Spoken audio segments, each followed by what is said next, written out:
Olha só, pessoal, mais um Fala Carlão. Esse é o Fala Carlão direto aqui da COP28, direto de Dubai. Esse é um Fala Carlão que eu estava esperando já há muito tempo, né, gente? Porque o Fala Carlão tem algumas coisas que virou tradição. A gente já está no segundo ano da COP. O ano passado eu abri a COP lá de Sharm el Sheikh, no Egito, e fechei a COP trazendo o Daniel Vargas. E esse ano eu não pude abrir a COP porque ele chegou, ele está cheio de compromisso aí, chegou só ali para o dia 5, 6, mas a gente vai fechar a COP trazendo aqui o Daniel Vargas. O Daniel Vargas é o seguinte, você que acompanha o Fala Carlão já sabe, né, gente? Ele é o homem da bioeconomia da Fundação Getúlio Vargas, mas já foi ministro, ele já foi professor em Harvard, é um cara dos... Eu sempre apresento o Daniel dizendo que o Daniel é um dos caras mais inteligentes que eu conheço. O Daniel, obrigado mais uma vez pela sua gentileza de falar conosco, de vir aqui fazer essa análise para o nosso público lá, viu? É bom ter amigo assim, viu, Carlão? Apresentado desse jeito, que deixa a gente mais à vontade, mas é um prazer, uma honra voltar a falar com você. Escuta, querido, essa COP aqui é uma COP, eu vejo ali na sala de imprensa, a gente tem um painel que diz assim, vamos partir das intenções, chega de promessas, ou algo que quer dizer assim, chega de promessas e vamos partir para a ação. Eu, de qualquer forma, é a minha segunda COP só, mas eu já percebi que as coisas andam lentamente aqui, principalmente quando o assunto é um lugar onde tudo precisa ser resolvido por consenso e tal. Quais são as suas impressões aqui? De qualquer forma, dá a impressão que o discurso está indo por um caminho não tão bom para a nossa agricultura brasileira. Eu queria que você começasse isso. Você que, inclusive, outro dia fez um vídeo antes da COP, trazendo uma importantíssima reflexão para a gente que é da agricultura, uma importantíssima preocupação. Eu queria que você começasse falando um pouquinho, talvez até resgatando um pouquinho daquilo que você falava naquele vídeo para o nosso público. Obrigado pela sua gentileza, a palavra é sua, viu? Uma honra, Carlão. Sempre um prazer falar com você e com todos aqueles que te acompanham, né? Como eu mesmo. Obrigado. Mas, Carlão, o que está acontecendo nessa COP é um fenômeno muito particular na minha impressão. Nós sabemos que o principal problema e a principal causa das mudanças do clima, historicamente, a ciência é muito clara em relação a isso, são as emissões provenientes do setor de energia. Certo. Em particular, utilizando como fonte o petróleo e o carvão. Então, historicamente, a COP é um momento em que o mundo se reúne para tentar discutir e encontrar soluções para este impasse.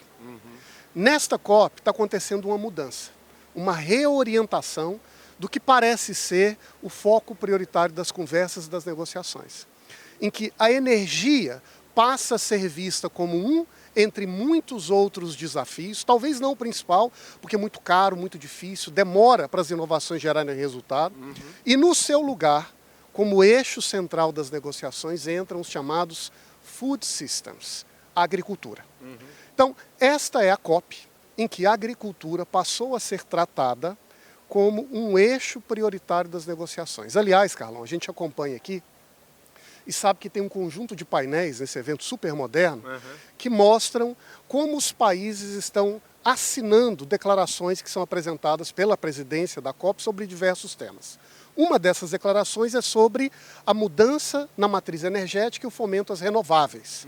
E uma outra declaração é sobre a mudança no sistema de produção de alimentos. Ontem, se não me engano, eu estava observando um desses painéis, em torno de 50 países tinham assinado a declaração de mudança de energia. E quase 150, 147 para ser mais preciso, tinham assinado a declaração de mudança nos sistemas agroalimentares. Então isso sinaliza uma nova percepção do mundo, digamos assim, que a raiz do problema talvez não seja mais, na visão do mundo, o petróleo, mas a produção de alimentos. E essa mudança, ela não é simplesmente marginal ou periférica. Ela muda radicalmente o jogo. Porque quem é responsável pelas emissões prioritárias da energia suja são os países ricos, que utilizam e utilizaram essa energia para a sua industrialização, para o seu desenvolvimento ao longo de 200 anos. Mas quem é responsável pela produção de alimento, que alimenta boa parte do planeta, são os países pobres como o Brasil. Então, quando se muda o eixo de batalha, também se muda quem é que deve pagar a conta pela transição verde que o mundo vai passar. E é nesse ponto que essa mudança pode ter consequências muito significativas para países em desenvolvimento como o Brasil, mas também para o resto do sul global. Agora, quer dizer, nós podemos, se eu entendi direito o seu raciocínio, aí é o seguinte: nós podemos sair daqui como quem tem que pagar a conta, em vez de sair daqui, nós vamos sair como o vilão e não como o mocinho da história? Olha, Carlão, é tão irônico que eu espero que isso não se realize. Porque nós sabemos que essa é uma COP realizada em um país que tem a economia assentada no petróleo. Dirigida pelo presidente da principal petroleira do país, que também é, ao mesmo tempo, o mediador das negociações internacionais. Eu acho que tem limite para o que se pode fazer sem que isso seja percebido, discutido e questionado pelo mundo. E nós estamos assistindo a algumas reações pela imprensa internacional, participantes de diversos países que dizem: espera aí, vamos colocar os pingos nos is, separar o que é principal do que é acessório. O foco central não pode deixar de ser o setor de energia. Não pode ser a realidade da energia, sobretudo nos países ricos. É isso que movimenta toda essa dinâmica de interação e de negociações que faz com que o mundo, durante 10 dias, pare para discutir o seu futuro. Agora, se não conseguirmos resolver esse problema, vamos simplesmente acabar com ele mudando o problema, reorientando a conta e a direção das negociações e quem deve arcar com as suas consequências, naturalmente isso não faz sentido. Eu digo isso porque eu tenho esperança, porque nós estamos agora entrando na reta final das negociações, que são também as mais decisivas, não é? Quando a partida chega perto do fim, e aí os jogadores buscam de alguma maneira identificar as convergências, as ações. E eu tenho esperança de que um bom senso e um realismo influencie os diálogos nessa reta final e que o mundo se comprometa para acelerar a transição no setor de energia e não impunir boa parte do sul global que ainda precisa de alimento e de espaço para poder se desenvolver. Agora, nesse aspecto aí, a diplomacia brasileira é uma diplomacia, vamos dizer assim, que tem uma reputação muito boa.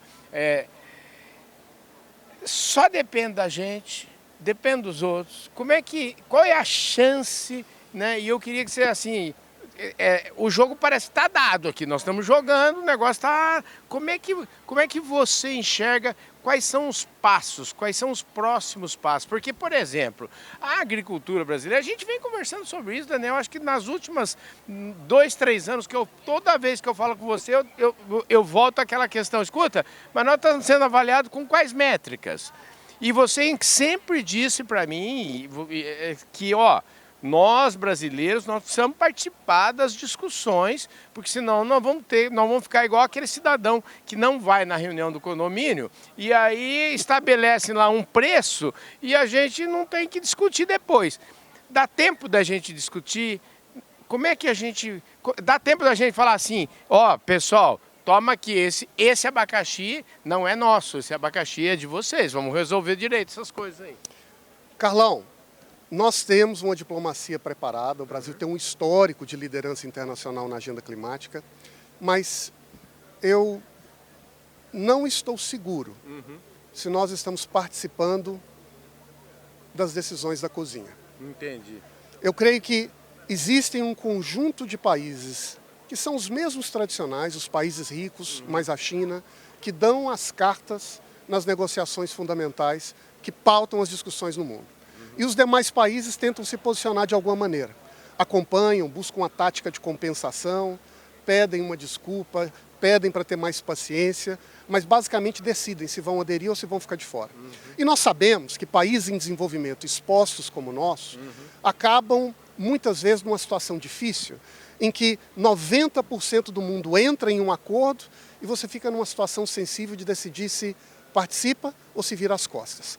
Eu acho que o grande desafio que o Brasil, talvez olhando para a COP30, que vai acontecer lá entre nós, deveria ter, não é de buscar qual é a melhor tática de se posicionar num campo de batalha em que as peças do tabuleiro já estão divididas, mas é de organizar a estratégia para a gente mobilizar o mundo, em particular do sul global, a África inteira, que não se sente representada por essa discussão que acontece aqui.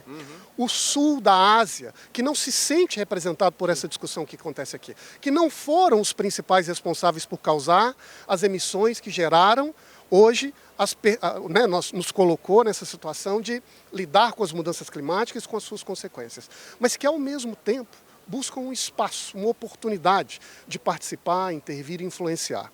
Eu devo dizer, Carlão, que eu vejo preocupação de lideranças brasileiras, inclusive do Ministério da Agricultura, que observa essas discussões, que tenta influenciá-las num sentido que seja melhor para o Brasil. Mas, também verdade seja dita, esse é um jogo de uma complexidade muito alta e que exige um comprometimento que começa no primeiro dia em que a COP termina, até o próximo ciclo de negociações. E não apenas uma decisão de última hora sobre o que nós vamos fazer para depois de amanhã a decisão ser menos pior para nós. Entendi.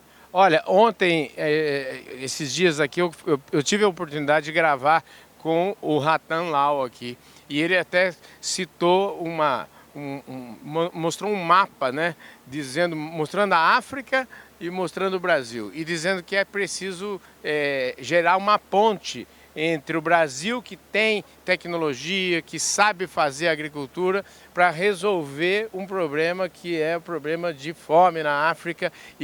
E agora você está falando, e parece que eu junto as duas histórias, e esse é o caminho. Já que você citou, você me dá a oportunidade de falar o seguinte: como deveremos chegar?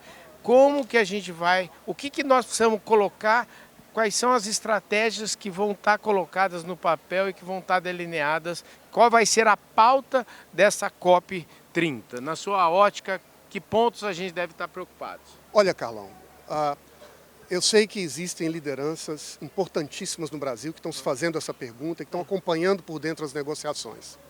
Mas, se eu pudesse, humildemente, dar uma sugestão, eu diria que a melhor maneira do Brasil se posicionar e orientar o mundo num caminho que seja bom para nós, bom para o mundo em desenvolvimento e bom para também o desafio do clima, é de o Brasil abraçar uma geopolítica do mercado includente.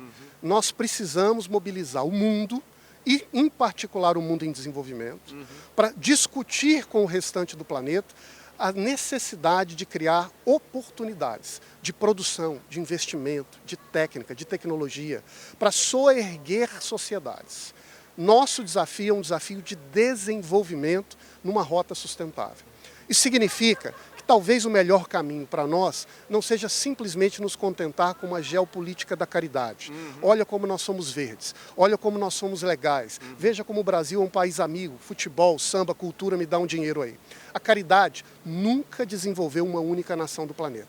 O que nós precisamos é a compreensão do mundo de que nós temos uma imensa capacidade produtiva que pode alavancar o nosso desenvolvimento com inclusão, com sustentabilidade, e nós queremos que o mundo reconheça, apoie e abrace essa rota como a rota do nosso futuro. Gente do céu, esse é o cara, né, ô Daniel? Eu acho que ainda vou chamar você mais vezes aqui, talvez depois que a COP efetivamente acabar, viu? Eu fiquei... É sempre muito bom poder, para mim eu considero as suas palavras aqui, é um luxo para mim poder trazer suas ideias e para poder fechar uma COP com essa abordagem sua. Depois de tudo isso, você é otimista em relação a a sua própria colocação? Eu queria que você me resgata lá do fundo do coração e me diga, a gente pode ser otimista? Carlão, eu acho que nós devemos ser muito realistas. E com esse realismo, nos esforçarmos para construirmos um caminho de esperança. E se há algo que talvez sinalize um otimismo nas negociações que estão acontecendo aqui, Carlão, é que me parece que há um despertar, sobretudo de países em desenvolvimento, mas da mídia internacional, de que o foco central do problema é a energia. E o mundo em desenvolvimento precisa participar desse jogo, pela rota da oportunidade. Então, se essa mensagem colar, e nós vamos ver isso agora nos últimos dias das negociações, eu acho que isso é um sinal positivo para o mundo, de que sim, nós precisamos combater as mudanças climáticas, mas para isso a gente precisa de mais mercado e de melhores mercados. Mercados que gerem renda, riqueza, que incluam e que ao fazer isso também entreguem a sustentabilidade. E não o contrário, um movimento de decrescimento, de restrição, que é uma conversa para norueguês que não conhece a realidade do mundo como nós.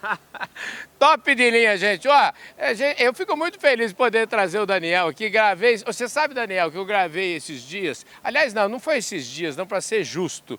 Eu gravei em agosto uma entrevista com o Roberto Azevedo. E o Roberto Azevedo falou assim para mim: Carlão, o Brasil será a Arábia Saudita da energia renovável.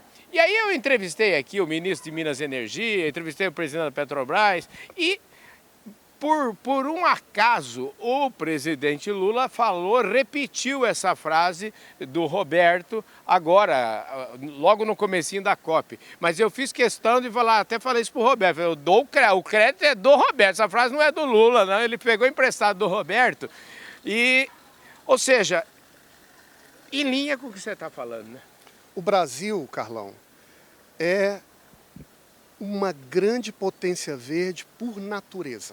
Nós temos a maior biodiversidade, nós temos 60% do território preservado, nós temos uma agricultura que vende para o mundo um saco de soja com no mínimo 20% de floresta embutida, que é a reserva legal. Nós somos um manancial de água doce e nós temos terra que pode ser incorporada para a produção e, ao mesmo tempo, para uma providência de serviços ambientais que o mundo precisa. Agora, tudo isso precisa encontrar uma porta econômica. Do contrário, se torna simplesmente um compromisso moral, um discurso verde abstrato e não um elemento chave da nossa economia, da nossa realidade e um diferencial que pode, na verdade, nos apresentar ao mundo de uma forma mais correta, eu diria. E eu aposto nisso. Eu aposto que nós devemos e podemos, no futuro, caminhar para converter o nosso verde em ativo, criando com isso portas para uma economia que gere inovação, que explore esse verde de maneira sustentável e que abra portas para uma diplomacia de mercado. Se ele aposta, gente, eu coloco todas as minhas fichas no que o Daniel apostar. Daniel, obrigado, meu querido. Prazer falar com você como sempre, Carlão. Top de linha, gente. Essa foi a nossa conversa aqui. É para fechar a nossa COP 28 aqui em Dubai. Eu quero agora agradecer, dar uns recados paroquiais, pedir licença para o Daniel, para dizer o seguinte: muito obrigado à família Anastária, ao pessoal da Datagro Markets que está conosco aqui. Vai ter um QR Code aí, vocês vão ganhar um presentaço do programa Fala Carlão, se ler o QR Code. Também agradecer a Ubifol, que entende tudo do assunto de nutrição vegetal. Agradecer o pessoal do Grupo Public e agradecer Plataforma Agro Revenda. Muito obrigado a todos vocês. Mais um Fala Carlão daqueles da prateleira lá de cima, da mais alta das prateleiras. Como eu brinco sempre, viu, Daniel? Conversar com você, mais prateleira de cima, simplesmente impossível.